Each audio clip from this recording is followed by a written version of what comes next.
age long since forgotten. A prophecy once told that there would come a time when the sun would grow dark and cold, and the dead would rise. Warriors of legend would awaken, but black of heart they would be. Beasts would flood the soil with their poison.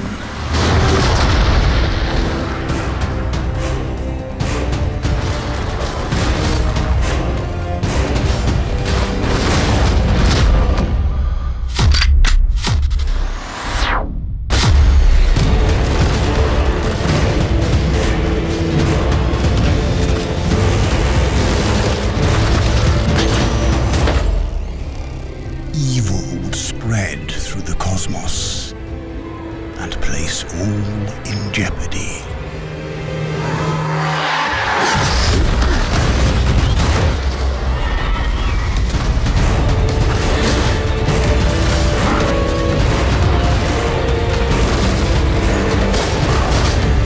This is the day of prophecy.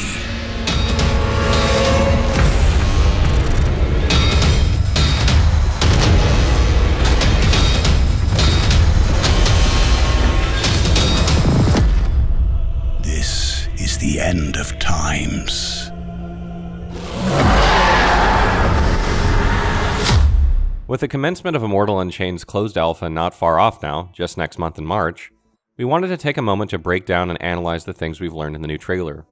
This is the second Toadman Interactive has released for the game, with the announcement trailer having been unveiled last August to much hype and intrigue. This is the first footage of gameplay anyone outside the studio has seen, so it's really a first look at what players can expect from this sci-fi Souls game.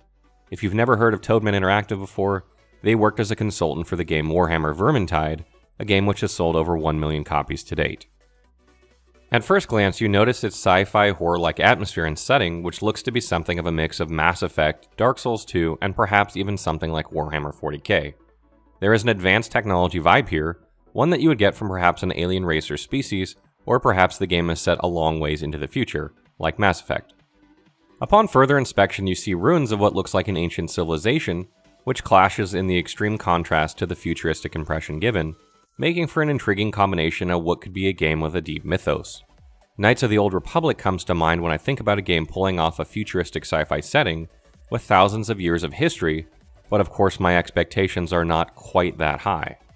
The enemies look more like cyborgs or robots than they do undead, which only furthers my wonder about what the hell is actually going on here.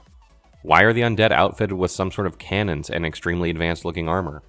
The trailer leaves you with lots of questions like, will this game be one contiguous world, or will you load into each level like Neo? So let's give you a few answers to the things we already know. Immortal Unchained takes place in a universe referred to as the Nine Worlds. However, whether this is a fictional universe or a reference to our solar system remains unclear. What we do know is that the Nine Worlds are ending, that the sun is growing dark, and that the dead are rising. What we don't know is why, except that it was foretold by an ancient prophecy. You play the role of a being that has resided in an immortal prison for what is alluded to be a very long time. What you did to get placed there and just exactly what you are, other than some sort of badass warrior of legend, is also unknown. You are the last hope and option to stop the rising undead threat that has been released from the underworld, else you would have never been freed. The trailer makes mention of warriors of legend, which implies that you are not the only one. So either there are more of you running around in the world re-killing undead, or the trailer is alluding to multiplayer of some facet, or both. This might be one of the more exciting things revealed in the trailer. Immortal Unchained is a third-person action RPG that is described by Toadman Interactive as the first hardcore shooter for the action RPG genre. Having spoken to Sebastian Thorwaldsen, the game's PR manager, at length, the game is very much Souls-inspired, and they are die-hard fans of the Souls franchise.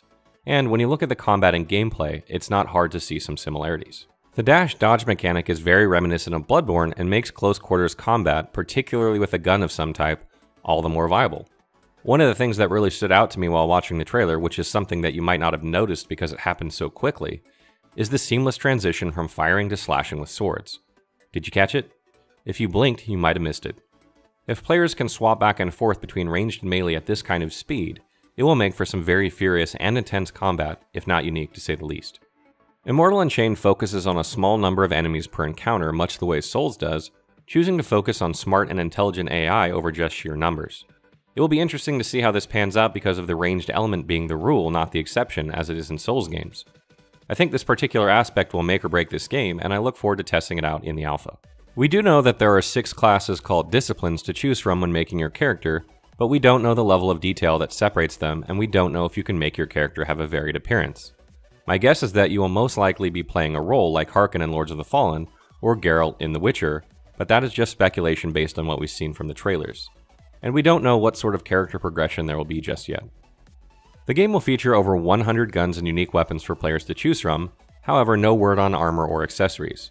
This isn't a huge studio we're talking about, so I don't have super high expectations here, but it would be nice to know just how much customization there is.